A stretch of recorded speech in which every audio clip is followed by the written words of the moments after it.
ও ঢাকা শহরে এত টিচার থাকতে তুই সেই দারোয়ানকে আবার টিচার হিসেবে কেন রাখলি? কোথা থেকে নিয়ে আসছো? এগুলোতে কি করবা? একসাথে এত প্রশ্নের উত্তর কিভাবে দেবো? এই টেবিল চেয়ার আমি তোর জন্য আনছি মিরপুর 12 থেকে। এক বাসা খালি করছে, এটা পরিত্যক্ত ফেলা রাখছে। আমার মনে হয়েছে এটা আমার ভাইয়ের জন্য দরকার। তুই নিচে বসে পড়াশোনা করিস, আমার না ভালো থাকে না। এই জন্য ভাবলাম যে আমার ভাই টেবিল চেয়ারে বসে পড়াশোনা করবে। পড়াশোনাটা মূল্য আছে না? হ্যাঁ,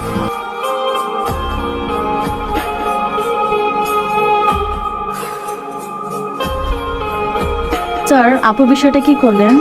কোন বিষয়? ওই যে আপুর পড়ানোর বিষয়টা, আপু তো ইংরেজিতে ফেল করে।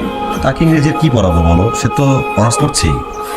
কি বলেন স্যার, না পারলে শিখতে হবে না? আচ্ছা বাদ দাও, কথা পরে বলো, বইটা খোলো, চলো পড়ি। স্যার আপুকে আজকেই শেখান। পড়বো না, বইটা খোলো।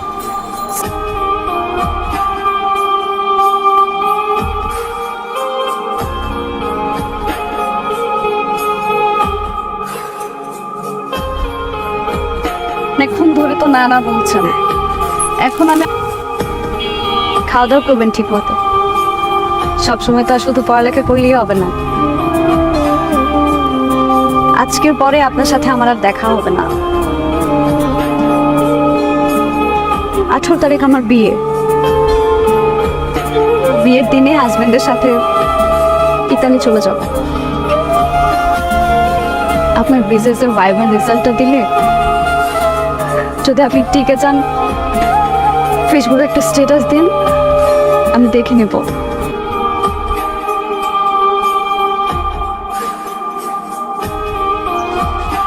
হ্যালো, সালাম আব্বা। বাবারে, তোর মান না।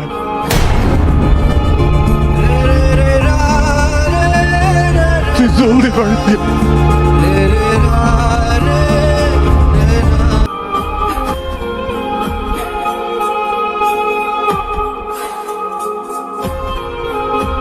ভাই, জি বলেন। ভাই আজকে তো এপিসিএস এর রেজাল্ট দিছিল, একটা নাম্বার কি মিলায় দেখবে? হ্যাঁ হ্যাঁ অবশ্যই বলেন, রোল নাম্বারটা বলেন। প্রিয় ভাই ও বোনেরা, আমাদের এই যাত্রী ভাই বিসিএস পরীক্ষায় উত্তীর্ণ হয়েছে। সে একদম বিসিএস ক্যাডার হয়েছে। সবাই তার জন্য করে তালি।